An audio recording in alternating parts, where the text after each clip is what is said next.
Selesai. Oke. Gimana kabarnya? Igo, Fauzi? Baik, Sehat, Ah, alhamdulillah. Hah? alhamdulillah apa sehat. Alhamdulillah. Sehat. Itu pakai baju olahraga mau olahraga bagaimana? Udah Udah olahraga, olahraga. Oh udah, ngapain olahraganya? Main bola. futsal, main bola. Apain? Main futsal, main bola, Pak. Oh main futsal, main bola. Tadi bisa gede sih. Coba ngomong-ngomong lagi deh. Main Oh, bola. Oke, good. Oke, tar, tar tuh gimana nih cara share? Ini kelihatan layarnya kelihatan nggak? Layar ini ya?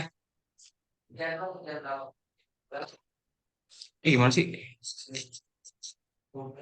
Kang Agung. Gimana? Udah kelihatan ini kertasnya? Belum, saya dulu. Di mana? Mencetnya mana? Jangan, ini dulu. Di sini. Oh, ini. Share, klik Oh iya, share. iya, bentar, bentar. Share. Oke, sip. Nah, Dah. Udah nampak kertasnya? Sudah? Oke. Saya mau review dikit nih kemarin. Gua ada lihat eh minggu lalu kita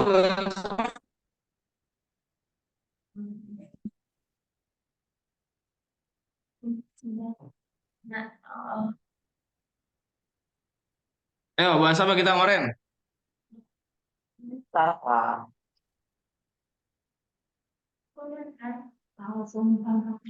Sejarah nama Nusantara dan Indonesia. Sejarah Sejarah nama Nusantara. Nusantara dan Indonesia. Oke. Nah, sebelum itu kan saya bikin kamar ya, kenapa? Itu berarti artinya apa tuh? Kalau kita bikin rumah tuh berarti kita mau belajar apa semester ini? Ada tulisannya di situ, ayo. Aturan rumah. Kalau peraturan Pancasila, we will discuss it later lah. Nanti akan kita bahas. Cuma kalau rumah berarti kita akan bahas apa? Awalannya W. W. Wawasan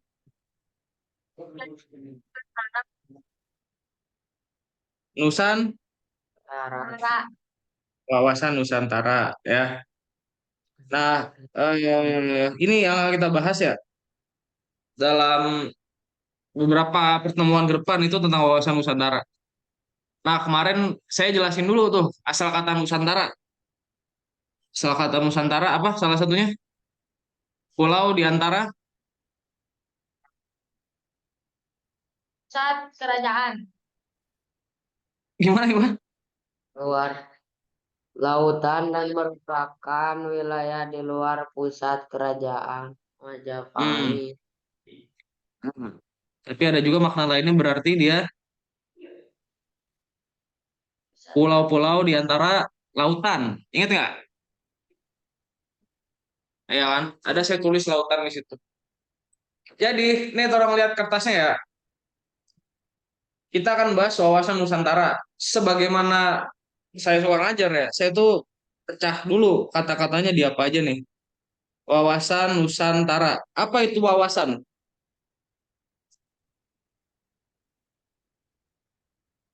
Apa wawasan, Vigo? Ah, oh. Coba pakai common sense saya, pakai apa? Logika aja coba. Sehari-hari wawasan apa wawasan? Orang berwawasan, orang tidak berwawasan. Wawasan tuh apa? Pengetahuan. Pengetahuan, bisa. Fauzi, wawasan apa? Dan Apa? berada Oke. Nah, tapi kalau kita lihat dari akar katanya, wawasan tuh dari wawas. Dari wawas yang artinya dari bahasa Jawa tuh, wawasan tuh.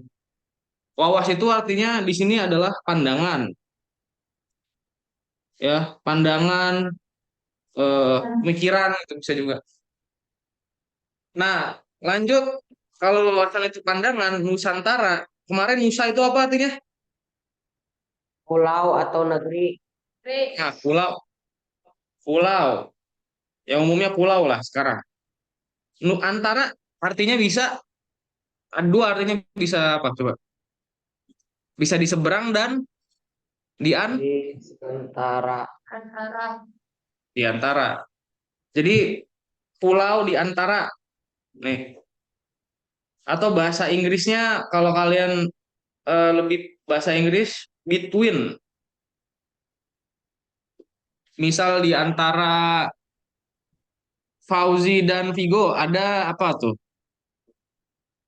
Nggak ada apa-apa sih sebenarnya. Nah, katakanlah ada remote. Nah, di antara Fauzi dan Vigo ada remote. Nusantara berarti pulau di antara. Tapi nanti nama pulau di antara nih Nusantara nih maknanya menjadi yang seperti kita kenal sekarang, Nusantara, yaitu adalah pulau-pulau yang berada di antara lautan. Dan ini nanti kata ini nih ya, ini gimana nulis ya? Kata ini dikenal sebagai nama lain Indonesia. Gitu. Wawasan Nusantara. Nusantara itu dikenal sebagai nama lain dari Indonesia. Nah, sampai sini bisa ikutin nggak? Bisa. Aman? Aman. Ya. Jadi wawasan tuh pandangan. Pandangan tentang apa? Pandangan. Jadi kita gabungin nih habisnya ya. Dua kalimat ini ya.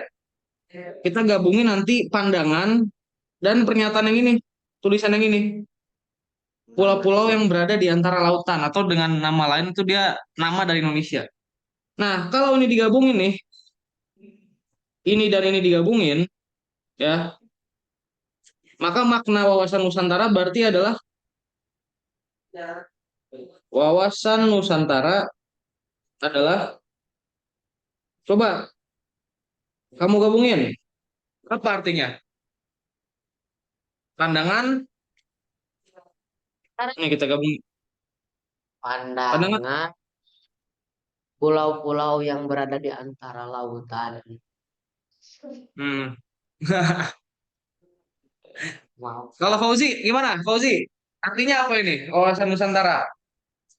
Pandangan, Yang berada di antara pulau-pulau. ah, ya itu boleh juga. Cuman kalau mau buat kata-katanya lebih enak didengar gitu ya, dan lebih bisa dimaknai dengan bagus gitu. Ini kalau dari buku nih ya, definisi buku ya. Singkat. Kalau SMP singkat dulu aja. Kalau SMA tuh panjang tuh nanti. Wawasan Nusantara berarti adalah cara pandang bangsa Indonesia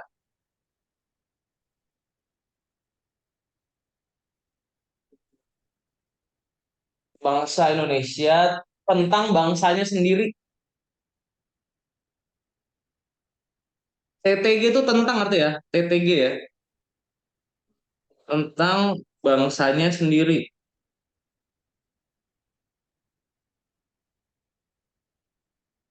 Tentang bangsanya sendiri dalam bernegara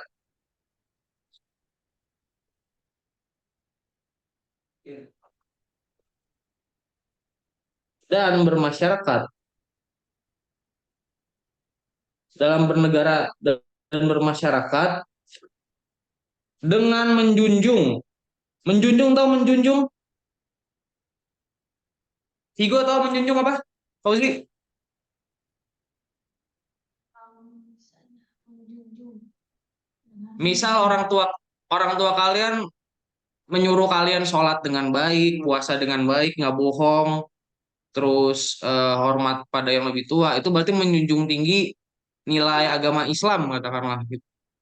Kalau misal orang tua kalian nyekolahin kalian di tempat yang bagus, beliin kalian buku yang bagus, ngirimin video-video pendidikan yang bagus, itu berarti orang tua kalian menjunjung tinggi pendidikan gitu. Jadi kayak mementingkan gitu.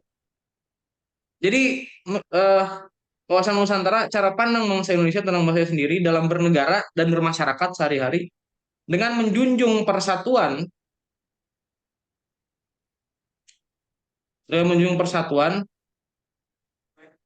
untuk mencapai tujuan nasional. Tujuan nasional. Ini kalimat panjang ya, ya. Dan untuk di SMP ya, kelas semester 1 ini kita akan bahas dulu yang ini dulu nih ya, tentang bangsanya sendiri. Wabil khusus di pertemuan sekarang. Gitu. Saya jelasin dulu definisi wawasan Nusantara. Ada pertanyaan? Nggak ada. Nah, Jadi wawasan Nusantara ya, Vigo sama Fauzi, sesederhana bagaimana bangsa Indonesia memandang dirinya sendiri. Bagaimana Vigo memandang Vigo sendiri. Bagaimana Fauzi memandang Fauzi sendiri. Itu aja sebenarnya. Kenapa ini jadi penting? Ya, karena kalau kita ibaratkan bernegara itu seperti bikin kue. Ada yang pernah bikin kue di antara kalian? Masak? Pernah masak? Nah, masak, ya kan? Karena untuk sebelum kalian masak, kalian kan harus tahu dulu ya, mengenal bahan-bahan yang ada di rumah, gitu nggak? Bener nggak? Kalau kalian nggak ada ya, daging sapi, nggak ada daging sapi, nggak ada daging kerbau, nggak mungkin bikin rendang, katakanlah. Nggak akan mungkin bikin gulai daging, gitu. Karena nggak ada dagingnya, gitu. Paling bikin apa? Opor ayam lah, apa. Tapi kan berarti dilihat dulu bahannya apa tuh. Sama juga ketika kita ngomongin Indonesia bernegara, kita harus melihat bahannya Indonesia itu apa di dalamnya. Sama kayak main Roblox, main apa gitu kan lihat dulu. Ada main Roblox nggak? Main FIFA, PES, ada. Nah, kan UFC. UFC apa? UFC main UFC. Oh, UFC 25. UFC. Oh iya. Ya kan kita main game kan juga lihat pemain kita yang cepet siapa, ya kan? Fauzi lihat strikernya tinggi pendek, gitu kan? Kalau pendek ya main bola bawah, peroperan. Kalau striker tinggi main bola atas, crossing crossing. Sama juga ini perlu ya. Jadi istilahnya ini untuk melihat bahan-bahan di dalam Indonesia gitu. Maka kita mesti lihat ini dulu. Oke, silakan tulis dulu.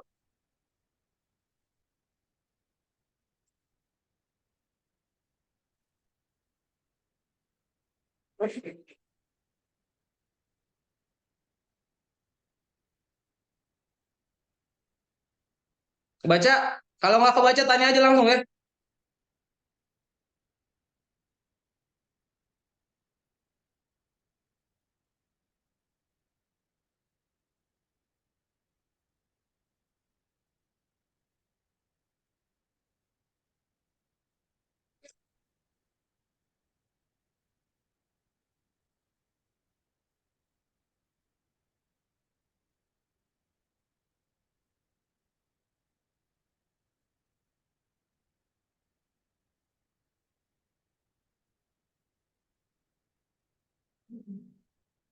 mana benar? Kenapa? Udah? Udah? Dan, Fauzi udah? dah, Oke. Nah, lanjut ya. Jadi kan kita lihat kita pengen lihat Indonesia isinya apa gitu ya. Indonesia isinya apa? Bahan-bahannya apa? Nah, bahan-bahannya ini kita itu sebagaimana kalian misal Al-Kausar bikin sekolah gitu ya. Kan Al-Kausar dari Bandung sini kan ngelihat di Tasik ada gedungnya nggak, ada mejanya nggak, ada guru pendampingnya nggak dan lain-lain gitu. Jadi yang dilihat dalam bikin Al-Kausar nggak sekedar bangunan fisiknya ya, tapi orangnya. Termasuk juga misal apa si Persib Bandung mau juara gitu kan yang dikembangin bukan pemainnya doang, bukan pemainnya saja gitu, tapi ada juga stadionnya yang bagus, tempat latihannya yang bagus, dan lain sebagainya. Sama juga ketika kita melihat bahan-bahan Indonesia, ini kebagi jadi dua nih, Fauzi, Vigo. Ini kebagi dua. Yang pertama itu bahan namanya trigatra. Ini bahasa Jawa lagi, trigatra. Tri artinya apa? Tri artinya tiga, yang mana ini berarti adalah aspek atau mungkin unsur alamiah ya. Dan nanti ada juga aspek kedua yang namanya adalah pancagatra. Kalau panca itu ingat Pancasila ada berapa jumlahnya? Pancasila ada berapa? Pancasila lima. ada lima ya. Pancagatra berarti lima bagian. Kalau misalnya Trigatra ini tentang unsur alamiah, kalau ini lebih ke unsur manusianya gitu ya, unsur ya sosial manusia lah, unsur manusianya, manusia atau sosial gitu.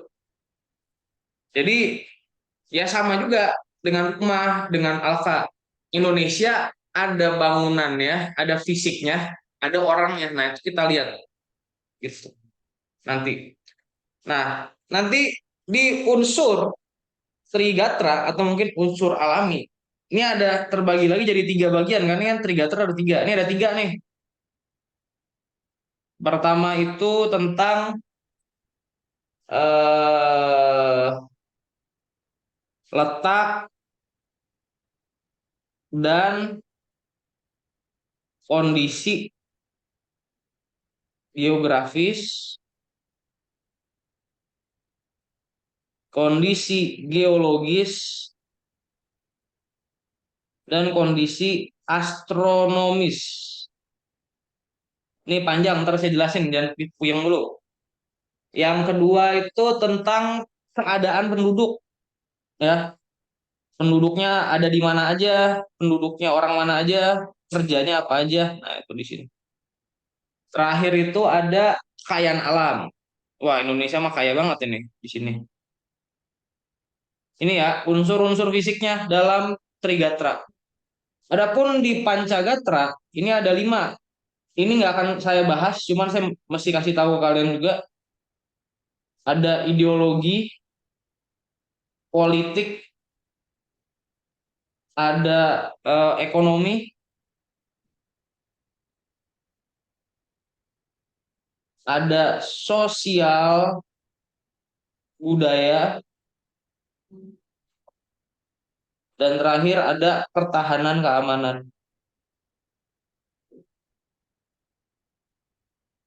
LM. Pertahanan, strip, keamanan. Ya. Nah, adapun di pertemuan kali ini kita akan bahas yang nomor satu. Jadi kalau kita balik lagi ke judul atas, kita akan bilang wawasan Nusantara ditinjau dari geografis,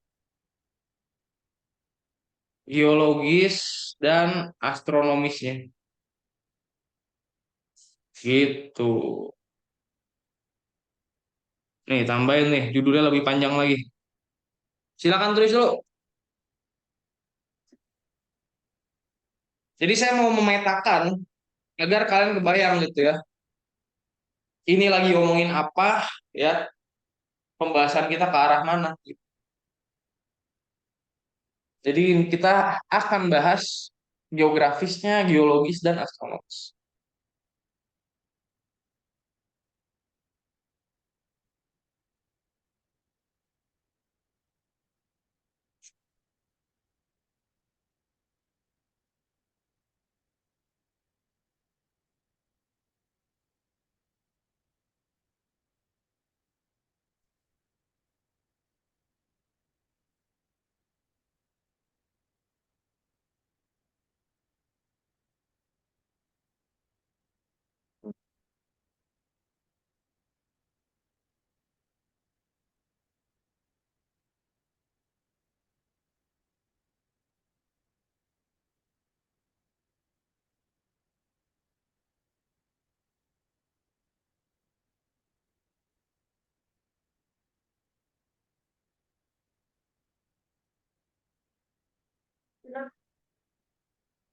Udah, Ya. ada pertanyaan nggak? Ada? Kalau nggak ada, bilang. Kalau ada, bilang. Ada pertanyaan? Nggak ada. Berarti wawasan Nusantara apa, Fauzi?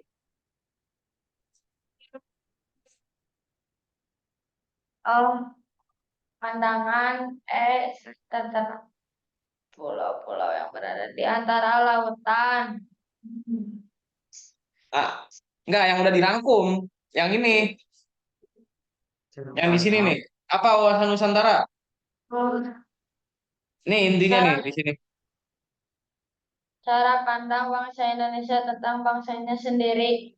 Nah, itu dia. Sebagaimana cara pandang kalian ngelihat rumah kalian sendiri. Cara pandang kalian melihat bahan-bahan masakan di rumah kalian, misalnya. Nah, nanti bahan-bahannya kita kaji, kita lihat dari dua hal, ya. Ada ada apa aja tadi Gatra? Letak, Kondisi Oke. geografis, geologis, astronomi. ekonomi, eh, astronomis, geografis, geologis, astronomis. Cara penduduk, kain alam. Adapun Pancagatra itu 5 ya. Biologi, politik, ekonomi, sosial budaya, pertahanan, keamanan. Ini nanti nggak kita bahas nih. Yang ini. Panjang ini. Kita akan bahas dulu yang ini nih. Set. Kita ke sini ya. Ah, ke sini. 3. Set, sini dulu nih. Set. 3. Yang pertama kita bahas tuh tentang kondisi geografis.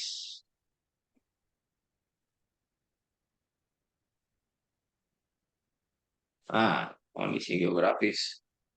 Apa itu kondisi geografis?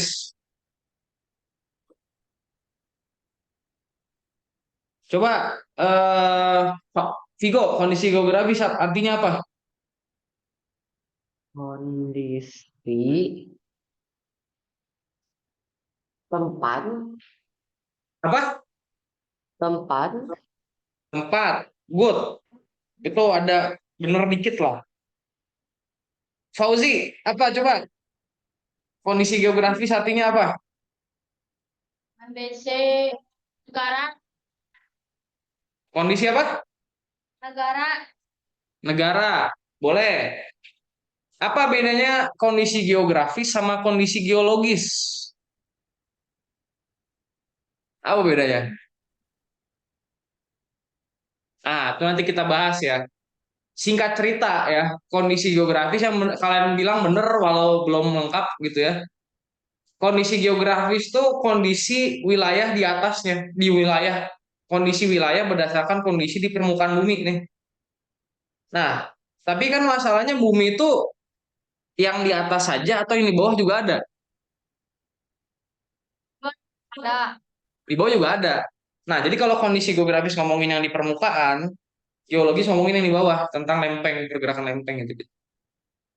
Nah, jadi kondisi geografis di sini geografis berkaitan dengan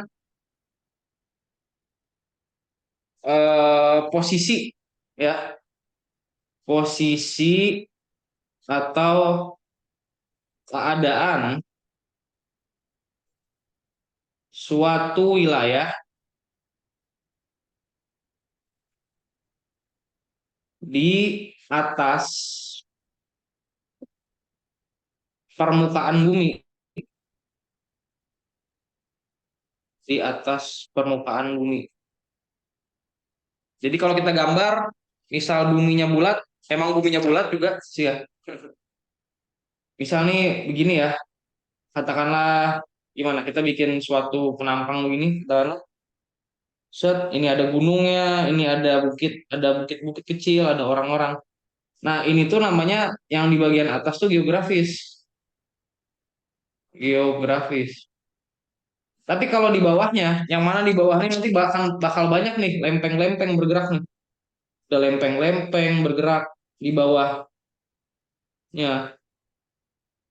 Ini namanya itu geologis. Nanti saya jelasin.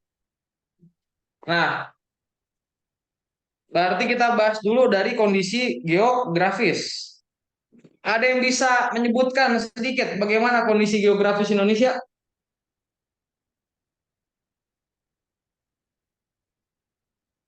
Jangan Saya ditulis dulu. Bagaimana kondisi geografis Indonesia? Indonesia ada di mana? Coba. di antara dua di antara dua samudra. Ah, bagus bagus. Terus terus. Ini kelihatan nggak petanya nih? Kelihatan. Nah, gimana coba kalian jelasin kondisi Indonesia letaknya ada di mana? Di antara dua benua, benua Asia dan benua Australia. Oh, Ta- Di antara dua samudra, Samudra Pasifik dan Samudra India. nah cakep ya. Jadi Indonesia itu dari dulu ya mungkin jutaan tahun lalu sudah terbentuk gitu. Dan kita berada di antara dua benua besar nih. Ini lihat kursornya ya. Benua sini, mungkin kita ambil peta yang lebih besar aja ya. Atau mungkin Google Map aja ya. Mana Google Map, Google Map. Google, Google. Nah, kita tengok sini nih ya. Kita di antara dua benua yang sama-sama besar nih ya. Kita berada di antara benua Asia. Nih Asia ini gede banget tuh kan. Kazakhstan, Tiongkok. Wah, sampai sampai sini nih. Di antara dua benua ini sampai si Semenanjung Malaya ini. Kita di antara dua benua, benua Asia dan juga ada di sebelah sini benua Australia nih. Ini benua ini gede banget ini Australia ini. Dan Australia kalau kalian lihat ya, kan yang hijau-hijau tuh yang pinggir-pinggir ya. Ini yang tengahnya ini pada gurun ini. Nggak ada orangnya nih. Jadi orang-orang pada tinggal di pinggir-pinggir. Nih yang hijau-hijau, tengahnya itu gurun. Nggak bisa dihuni, jadi banyak kosong. Jadi kita di antara dua, benua Asia dan benua Australia. Yang terdiri dari Australia sama Selandia Baru di sini. Nah, selain itu kita juga berada di antara dua samudra. Apa itu samudra? Samudra itu laut yang besar, besar banget nih. Ini ada di sini Samudra Pasifik, di sini ada Samudra Hindia, nih lautan yang sini. Sini Samudra Atlantik. Kalau misalnya kecil lautnya, namanya selat. Kayak ini nih Selat Sunda nih namanya nih. Dari Merak ke Bakauheni nih kan. Ini saking kecilnya ya, bukan saking kecil lah. Ya di juga sih. Jadi kalau Fauzi sama Vigo tahu TNI tentara. Tahu. Tentara itu beberapa pasukan khususnya eh, latihannya atau mungkin pelantikan ya saya nggak tahu ya. Itu berenang dari sini ke sini, berenang, seberenang itu nggak pakai alat, berenang melintasi Selat Sunda. Atau dia juga kadang dia tuh di antara mereka ada yang berenang melewati Selat Madura. Nih di sini nih, nih Selat Madura, berenang. Kalau kita mah nggak bisa ya, jelas ya. Tapi gitu tadi benar, Tigo ya. Yang dinamakan dengan kondisi geografis Indonesia itu berada di Indonesia ada di antara benua Asia dan benua Australia.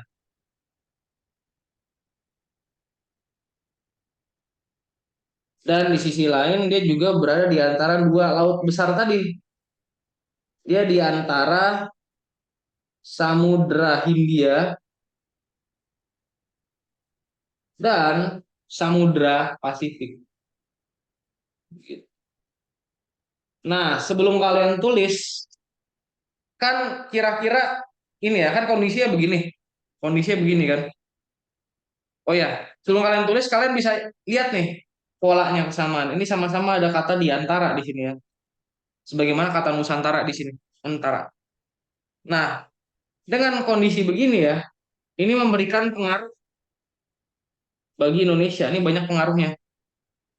Apa pengaruhnya?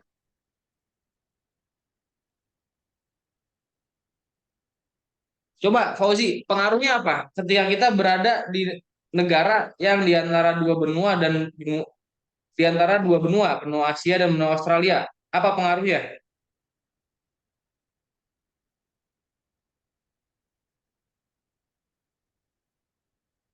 Ayo, Vigo mungkin apa pengaruhnya ketika kita berada di antara dua benua?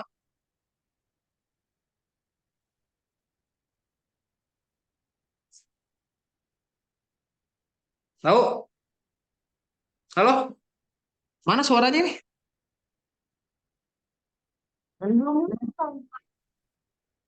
Apa pengaruhnya? Nih ya, pengaruhnya sederhana ini aja, Fauzi, Vigo ya. Misal di sini, misal saya ambil kertas belakang lah ya, biar nggak ini. Misal ini rumah A, sorry, misal ini ada toko A, ini di sini ada toko B. Lalu di sini ada rumah, di sini ada rumah, di sini di pojok sini ada rumah lagi nih. Nah, pertanyaan saya, yang lebih sering dilewatin orang, rumah yang ini atau rumah yang ini? Maya. Rumah yang atas, ya kan? Ini lebih sering dilewati orang. Karena ada toko di sini. Jadi bisa orang ada yang jalan ke sana, ada yang jalan ke sana, ada yang dia bolak-balik, begitu kan? Nah, sama juga ketika kita lihat Indonesia, karena posisinya berada di antara dua benua dan dua lautan, kita itu jadi tempat yang sering dilintasin orang. Ini dari dulu ini, dari zaman kerajaan. Kan kalian sekarang pada megang HP, HP-nya apa sih? Oppo, Realme, ya kan? Samsung, itu kan bikinan mana? Bikinan Korea Selatan, bikinan Cina gitu kan. HP-HP itu nanti dikirim lewat sini nih. Fauzi, Vigo, nih dia turun ke sini. Nah, terus nanti lewat Indonesia di sini nih. Set, masuk Selat Malaka. Masuk Selat Malaka, udah dari sini udah dia nanti bisa jual ke India, dia bisa jual kemana, ke Arab bahkan atau ke Afrika gitu. Lewat sini. Sebaliknya, ya, sebaliknya barang-barang yang disuplai, yang dikirim itu dari dunia barat, mau dari Jerman, dari Prancis, dari mana nih, Iran, India, itu lewat Indonesia juga nih, lewat sini. Jadi orang Indonesia kalau dia mau rada galak dikit ya, misal kita mau galak dikit ke negara internasional, dan semua kapal yang lewat Selat Malaka ini kita pajakin ya, kita kasih tiket masuk, ayo mau masuk selat bayar dulu 10.000 gitu katakanlah, jangan 10.000 lah, dikit banget, 10 juta katakanlah gitu, itu wah kaya banget negara ini, itu kaya banget, gara-gara ini banyak yang dilewatin, negara kita banyak yang dilewatin. Nah, sehingga pengaruhnya pertama ya, satu, letaknya strategis. Strategis itu penting,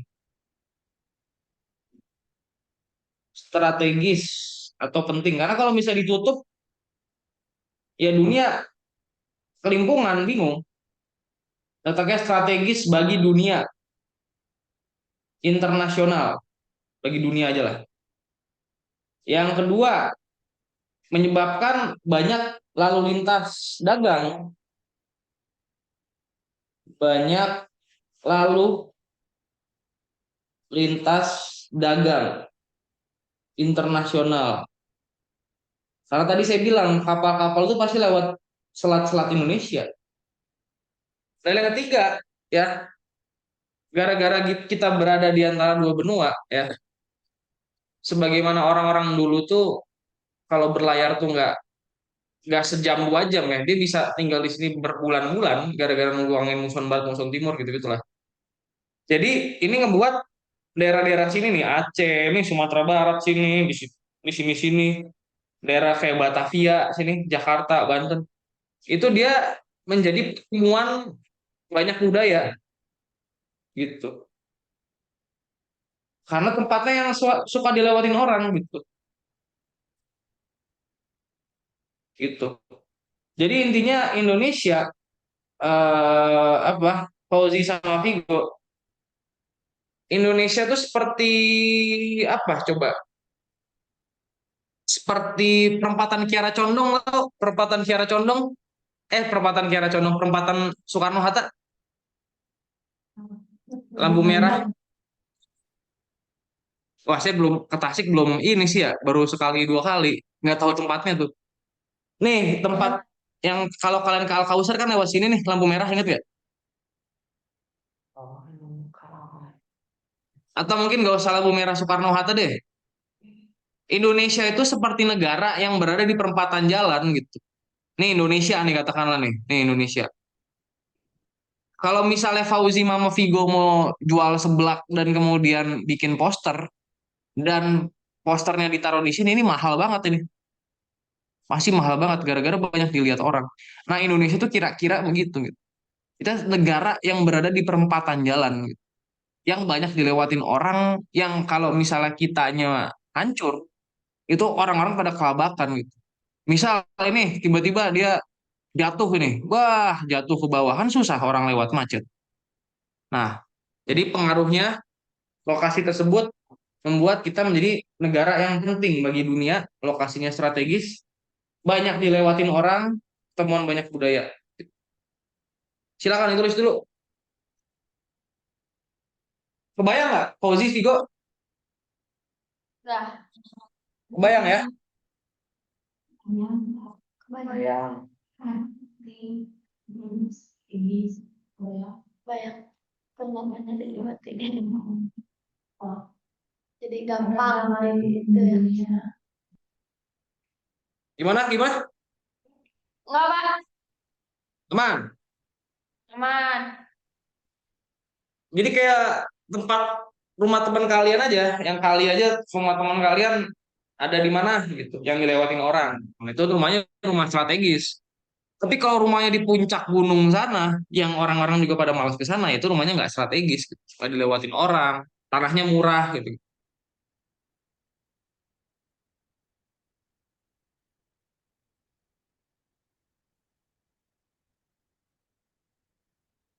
Bisa. Bener.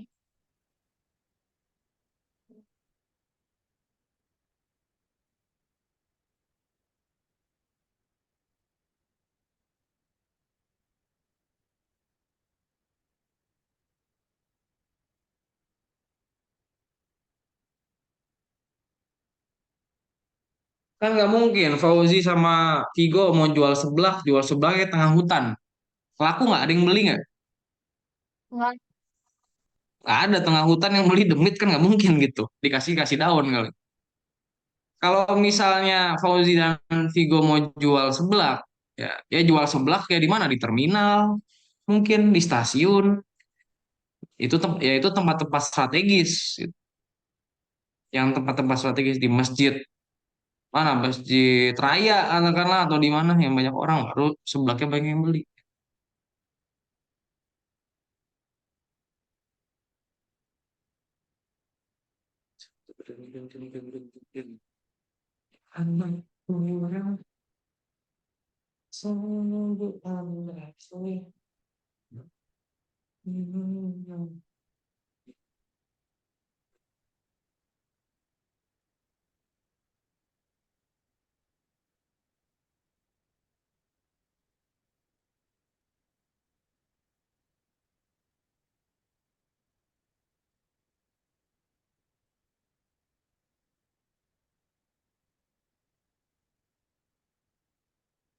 Vigo udah Vigo.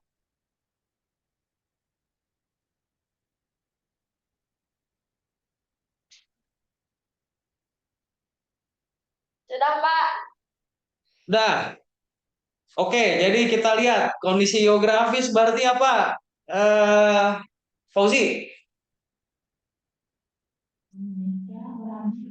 kondisi di atas permukaan, Permukaan bumi. permukaan bumi di atasnya ya, di atasnya gitu, di sini nih di atas, ini atas. Nah, setelah kita bahas yang kondisi di atas, kita bahas kondisi yang di bawah. Itu yang namanya kondisi geologis. Ini yang kedua, kondisi geologis.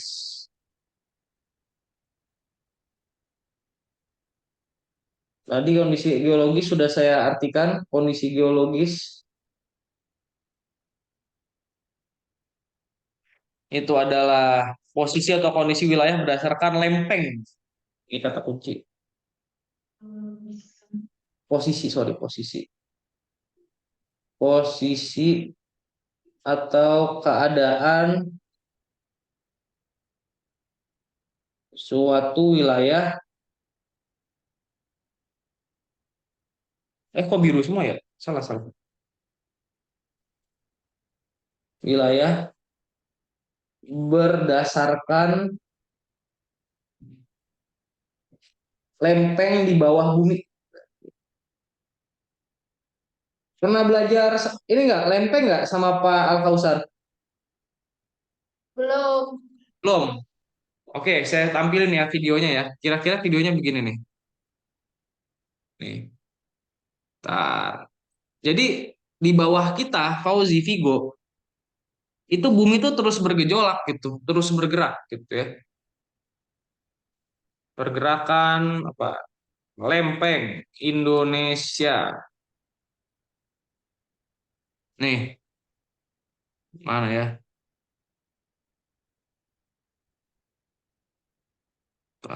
Mana tadi? Mana ya? Menjelaskan 3 lempeng Indonesia. Kemarin ada. Nah, nih. Jangan ini deh. Ntar, Nat Geo ya, Nat Geo. Nat Geographic, National Geographic. Ikon. Ini teh susu. Mau dong? Tambahkan Frisian Black kental manis gold ke dalam teh. Mengandung susu segar. Di bagian sini, nih ya. Jadi Fauzi Vigo, kalau kalian lihat peta sekarang dunia kayak begini ya. Ini kan pernah lihat kan peta dunia globe, pernah lihat? Kan sekarang posisinya begini. Ya kan? Ini ada buminya bulat, ada Amerika, Brazil, Afrika, Tiongkok, Indonesia di sini. Tapi dulu itu situasi bumi nggak kayak begini bentukannya. Dulu tuh begini nih. Apa yang kita kenal kini sebagai Asia Tenggara ternyata tersebar saat benua-benua bergerak. Nah, dulu begini. Ini berarti 400 juta tahun yang lalu begini bentukannya. Ini mana nggak jelas nih kan?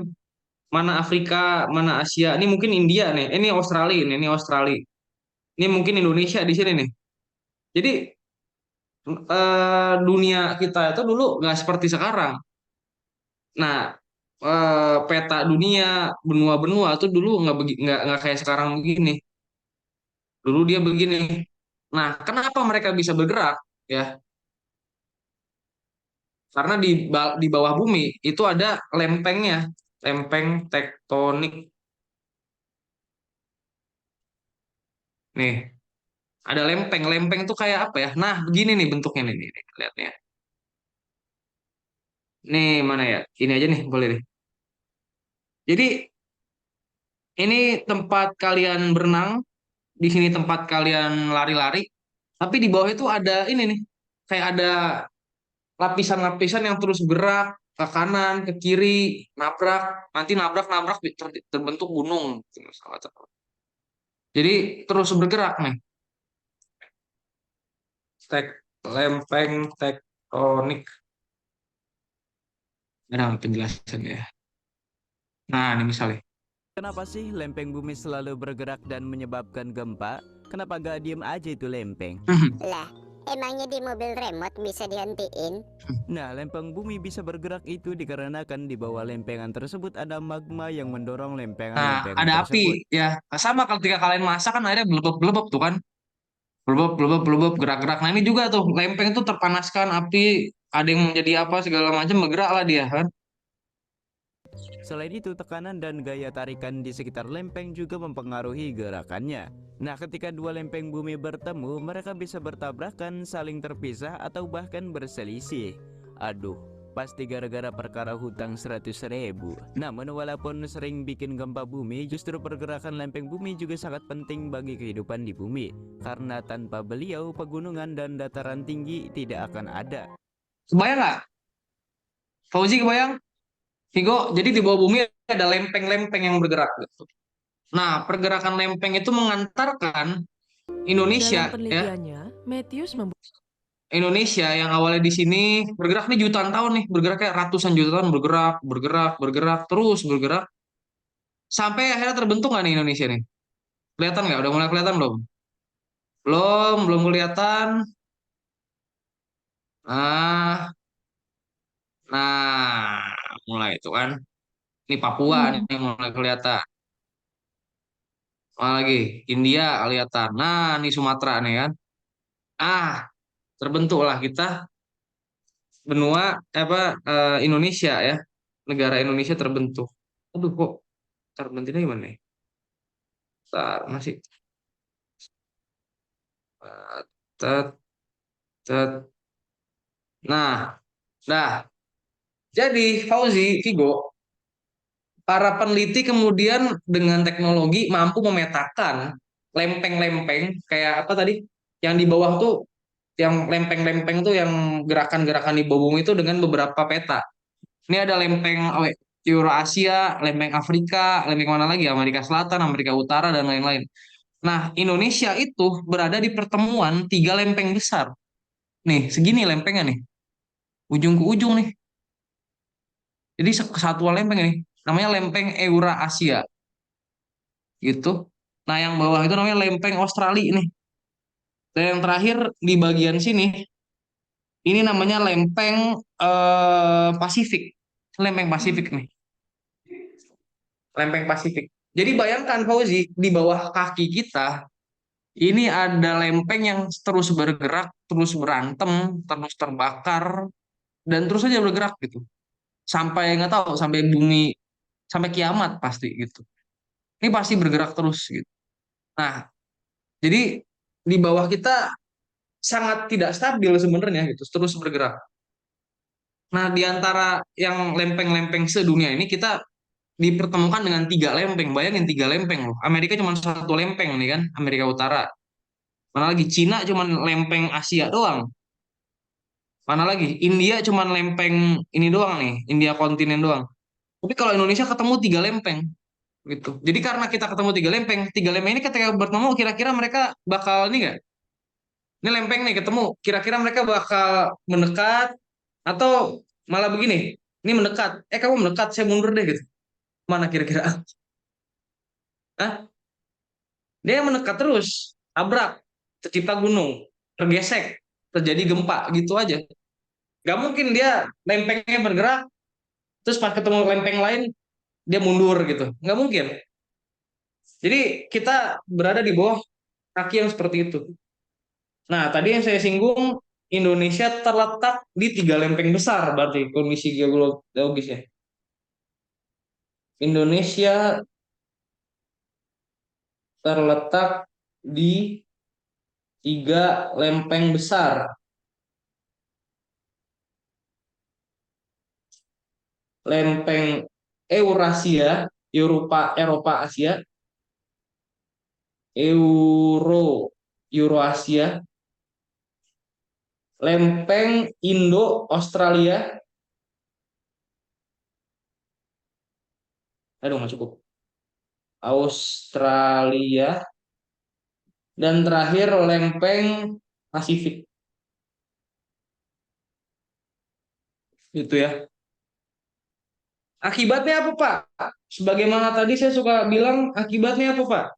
Ketika kita berada di tiga lempeng ini. Apa? What's the impact? Wah, apa impact? Pengaruhnya?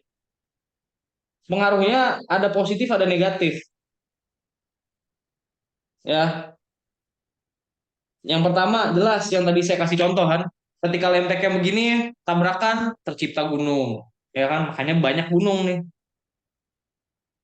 Banyak gunung, api, banyak gunung lah. Yang kedua, karena lempengnya terus gerak, Fauzi, Vigo, mereka bergesekan, di dalamnya juga ada magma dan lain-lain. Jadi karena di bawahnya itu banyak aktivitas ya, nggak diem doang, muncul banyak mineral, kekayaan mineral, banyak kekayaan mineral. Kekayaan mineral seperti apa, Pak? Emas, katakanlah, karena kita berada di atas bumi yang terus bergejolak. Contohnya emas, perak, apalagi nikel buat bikin baterai, apalagi tembaga, timah, dan lain-lain. Ini semua kabel kita, Fauzi Vigo, itu butuh timah, ya, butuh tembaga juga. Yang mana tembaganya itu Indonesia urutan ketiga loh di dunia. Iya ketiga ya. Enggak, ketiga itu untuk di Papua doang di Grassberg. Cuma kalau di dunia mungkin bisa peringkat satu kali. Jadi saking banyaknya gitu. Kayak tuh mineral kita. Nah yang ketiga, karena kita terus bergerak, nanti mungkin kalian akan belajar ya di biologi.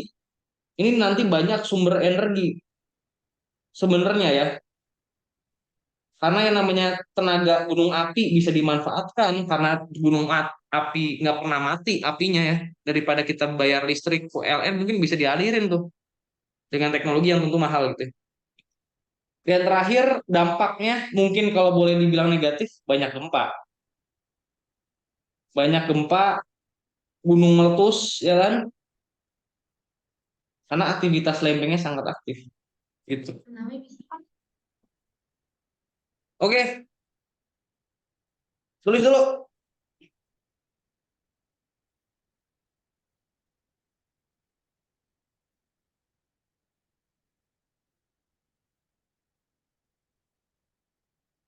Ada pertanyaan nggak? Kebayang nggak?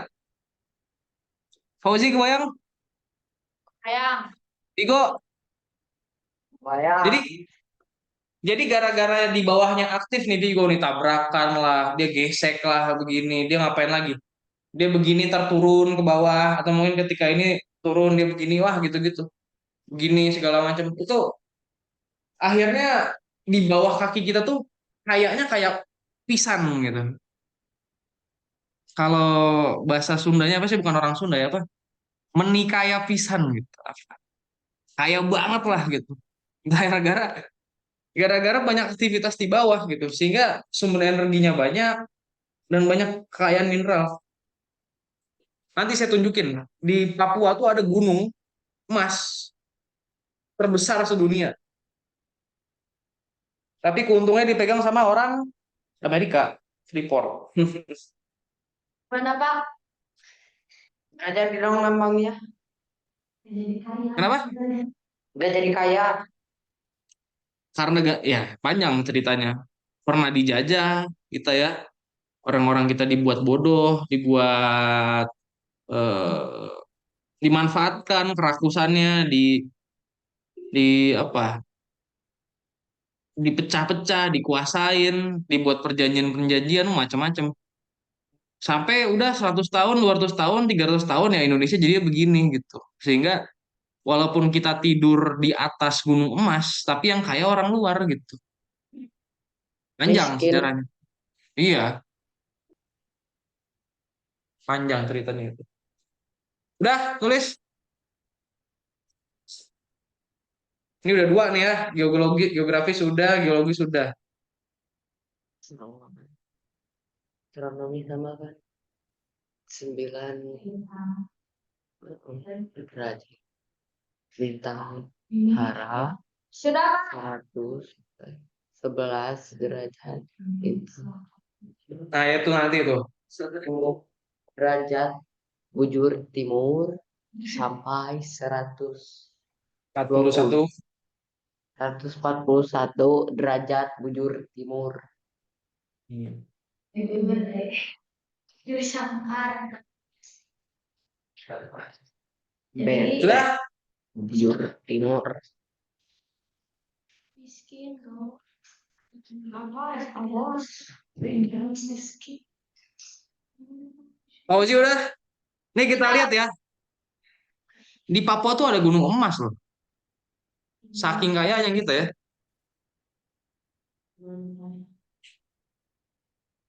Nih, Eh, Kan ya. Aduh, Ada Tapi ini obatnya bahasa Inggris mah sih. lukanya. Aduh, iklan. perlindungan Lama. terpercaya Dettol kini dalam plester antiseptik. Harga pusingnya murah di aplikasi GoPay selalu ada harga murah. Download dah.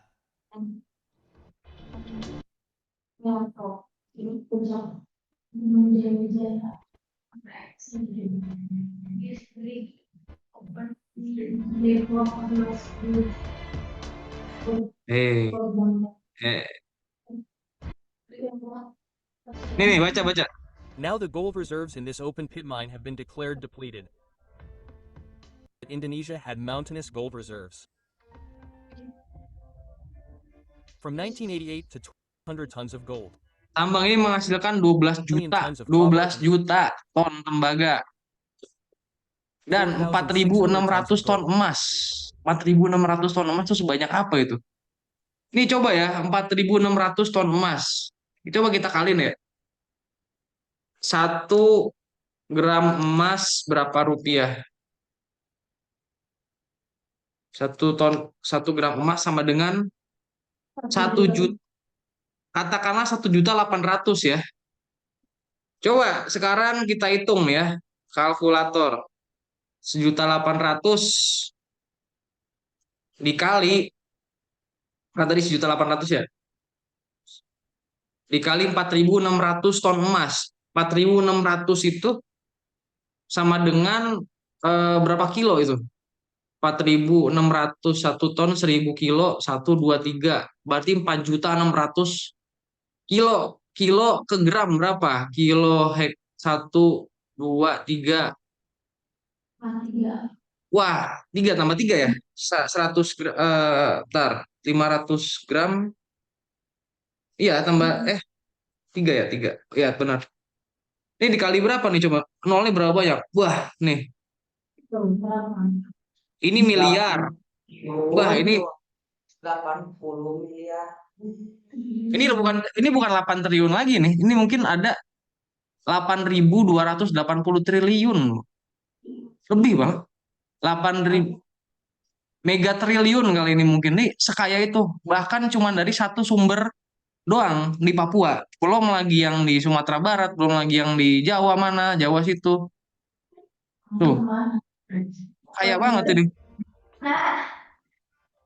What happened after Nih, the gold bentuknya begini nih. This mine is located in Mimika Regency, Central Papua, Tuh. Indonesia. It is located near Puncak Jaya, Indonesia's highest Di peak. Puncak Jaya, kalau kamu ke Gunung Jaya Wijaya nih. Grasberg is located in the Jayawijaya mountain range, along with Puncak Tuh. Jaya. The Grasberg mine is located at an altitude of 3,200 to Ini ada 4,200 Ntar fotonya mana ya? Ada pokoknya gunung emas di Papua itu, dan ini baru satu gunung ya. Ada juga gunung-gunung lain nih yang segede gini nih. Ditambang nah segede gini nih emas nih. Jadi kamu bisa bayangkan nih negara kita sekaya apa gitu. Cuman kenapa bisa miskin ya? Kayak tadi yang siapa Fauzi nanya gitu ya, panjang masalahnya. Nih penyebabnya hal yang bikin gitu. Tapi di sisi lain, walaupun kita kaya, akibatnya juga kita banyak gempa ya. Tadi kan saya bilang lempeng-lempeng di bawah terus bergerak, ya pas lempengnya nabraknya kenceng apa gesek segala macam ya gempa ujungnya, tsunami bisa. Cuman kaya banget. Gitu ya. Nah ini udah 2 nih. Terakhir, setelah kondisi geografis, kondisi geologis, terakhir adalah kondisi astronomis ya. Astronomis. Kondisi astronomis itu berarti ya, kalau kalian lihat peta nih, mungkin lihat lagi nih ke depan nih, garis lintang dan bujur. Ini sebenarnya garis imajiner, garis apa ya? Garis hayal yang dibikin-bikin sama peneliti, sama orang kita. Untuk apa? Menentukan persebaran matahari siang dan malam, jam dan lain-lain itu lewat pakai garis ini. Titik nolnya ada di Inggris nih, Greenwich namanya. Bumi dibagi 2, sebelah kirinya bujur barat, sebelah kanannya bujur timur. Nanti ketemu lagi di ujung sana gitu. Nah, padahal secara peta ya Indonesia itu eh, tadi yang si Oji apa si Vigo bilang. Nah, nih gambar yang ini nih ya. Jadi balik lagi kondisi astronomis berarti dia adalah yang tadi saya bilang letak suatu wilayah, posisi wilayah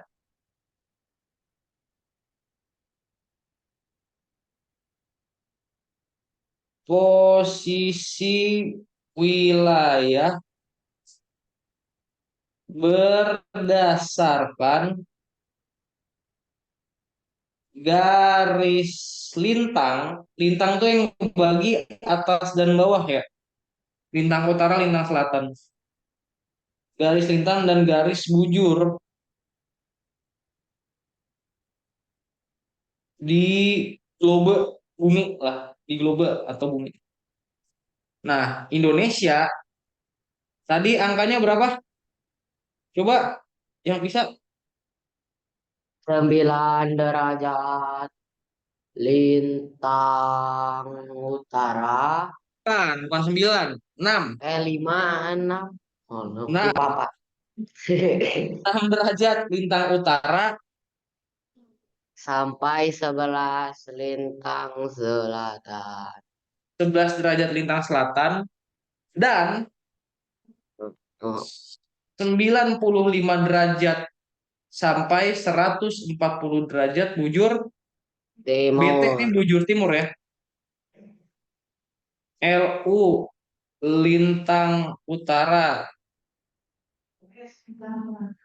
LS lintang selatan, BT artinya bujur timur. Nah, kalau kalian lihat di peta posisi itu begini nih, Vigo sama Fauzi. Nih ya. Jadi kita itu tadi kan saya bilang dibagi dua nih bumi kan, set. Ada yang sebelah barat, sebelah timur. Selain dibagi barat, dibagi dua belah begini, kita juga dibagi dua belah dari atas ke bawahnya. Nah, di garis tengah bumi ini adalah garis yang disebut sebagai garis Khatulistiwa. Khatulistiwa. Berarti kita senantiasa kena matahari. Berarti selain kita berada di titik ini ya, selain berada di sini, kita juga berada di garis Khatulistiwa atau garis tengah bumi.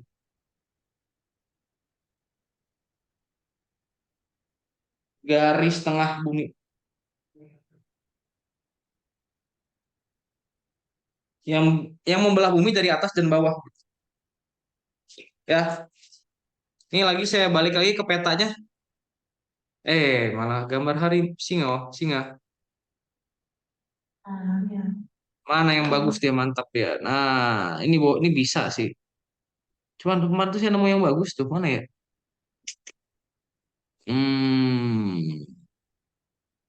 Coba.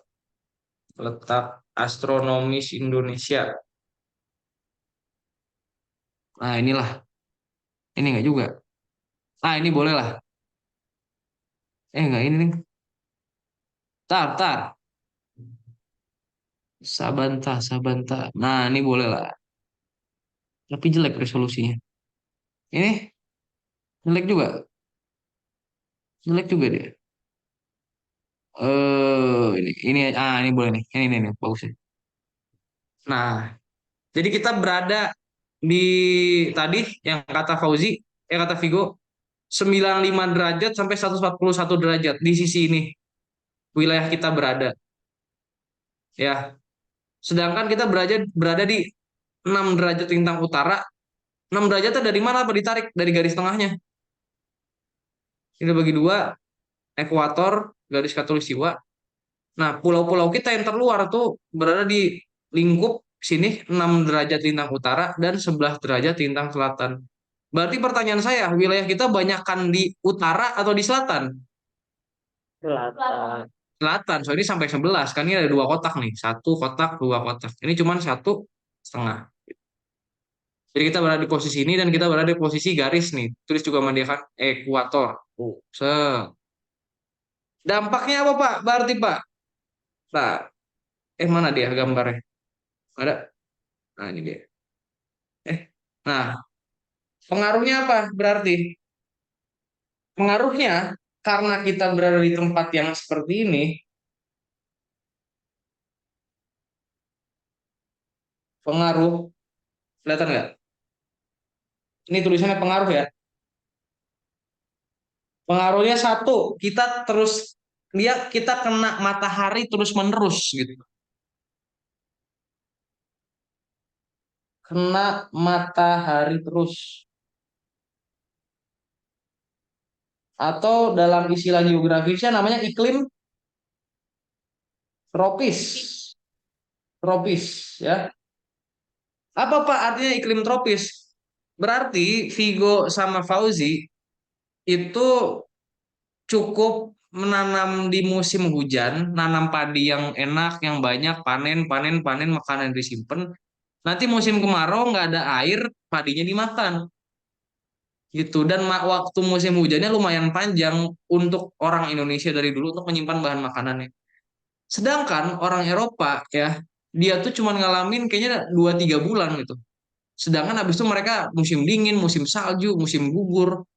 Jadi mereka cuma punya waktu 3 bulan saja untuk menanam jagung, menanam apa segala macam. Kalau misalnya ladang jagungnya hancur kena hama ya, atau ada bencana alam, kira-kira bermasalah nggak makanan mereka? Bermasalah. Bisa jadi mereka nggak makanan, bisa jadi mati mereka gitu. Nah ini ya God bless lah Indonesia lah ya. Iklimnya tropis kena matahari terus walau panas ya. Tapi matahari ada terus sehingga tumbuhan bisa tumbuh. Musimnya cuma 2 gitu. Ini yang pertama. Dan yang kedua, selain gara-gara ini, selain karena iklim kena matahari, yang kedua itu punya 3 zona waktu. 3 zona waktu. Ada apa aja? WIB, WIT, WITA. Itu WIB, WITA, WITA dulu, tengah dulu. WITA sama WIT. B barat, sorry di sini aja. B barat, tak tengah, T timur. Gitu. Berarti kalau misalnya sekarang di Al-Kausar jam 11.43, di Tasik kan masih 11.43 juga kan? Di Wita berapa? 12.43. Di WIT Indonesia Timur 13.43. Ya. Gitu. Nih kebagi 3 nih zona waktu. Wita. Nah, ini dia bentuknya kan. Tuh, inilah. Bagi 3 dia. Garisnya begini nih, set. Sebenarnya begini sih garisnya tuh ya. Sebenarnya ada rumusnya, cuman ya macam-macam lah, ekonomi segala macam. Tapi kebagi 3 lah intinya. Sumatera ini WIB, Jawa WIB semua, Kalimantan sebagian masuk WIB, tengahnya lagi WITA. Ya. Kanannya baru Papua, Maluku, Pulau Seram itu ada di WIT. Itu pengaruhnya. Silakan ditulis. Dan ini terakhir nih materinya.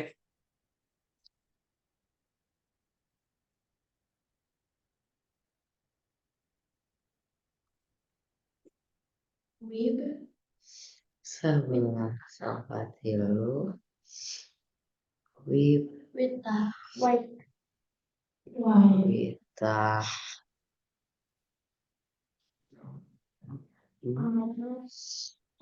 Wit 13.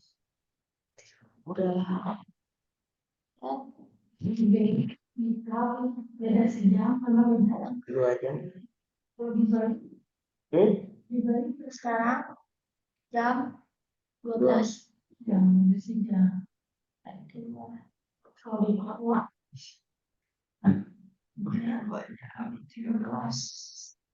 Gimana Vigo? Fauzi, ada pertanyaan? Tidak. Enggak. Man, Aman. jadi kita tinggal di Pulau Jawa, masuknya WIB atau WITA? WIB. Kalau di Makassar, WITA. WITA tengah. Kalau di Papua, WIT. WIT. Selisih 2 jam ya. Oh. Dan pakainya tadi iklimnya tropis. Kena matahari terus musimnya cuma 2. Oke. Kalau minggu ini kita bahas yang bagian sini ya, kondisi geografis. Besok kita bahas sosial budayanya lah. Masyarakat manusianya seperti apa. Seperti itu. Ada pertanyaan? Tulisan saya tidak terlihat? Terlihat. Jelas. Lihat ya. Jelas ya. Oke. eh, saya rasa cukup ya. Materinya sudah selesai. Mau istirahat juga. Terima kasih atas perhatiannya. Wassalamualaikum warahmatullahi wabarakatuh. Waalaikumsalam. Terima kasih. Risma.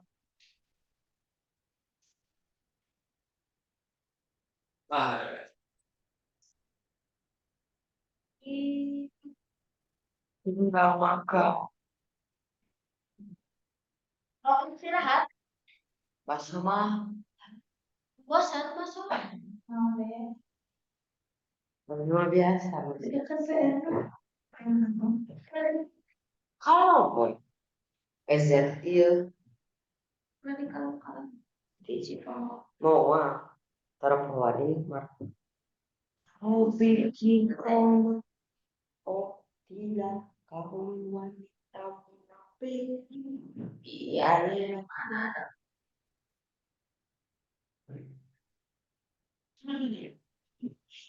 Kecil. Emang matematika terus. Mana? Nah, kira jam 1 ya? Kalau Kalau mulai itu mah. yang kamu kesini Ya. bersudah ya wajah. Nah, soalnya bisa aja. Ayo yang dulu. Nyaus ke Inggris. Kilo 45. Jalan-jalan. Kelas. Kelas nomor 9. Maksudnya? Saat. Ada pagi-pagi. Gaji. Trik. Abi geber. 3 trik. Bener Aku masuk dan langsung Rambut teng. Pangkatan. Pantan. Kemarin makan catatan.